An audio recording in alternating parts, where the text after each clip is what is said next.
Are you acting on knowledge? Are you doing amal on the ilm, on the knowledge which you learnt? Are you doing it or not? If we are not doing it, we are losing. It's our loss. Allah says, وَتَنْسَوْنَ أَنفُسَكُمْ. Do you forget yourself? Allah says in that verse, Surah Baqarah verse 44, أَفَلَا تَعْقِلُونَ. Don't you have aql? Aren't you intelligent? My brothers and sisters, don't forget yourself.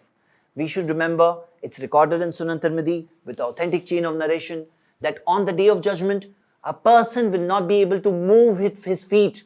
لا تزول قدم ابن آدم يوم القيامة من عند ربه. A person will not be able to even move his feet in front of his Lord. حتى يسأل عن خمس. Until he does not reply to 5 questions. And among the 5 questions, the 5th question is, ماذا عمل فيما علم.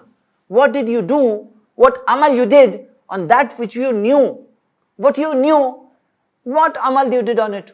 What did you act on it? So my brothers and sisters, we should be foremost, inshallah, in acting on what we know. And this is the fruit of ilm. When you are acquiring knowledge, the smell of that should be there in your action.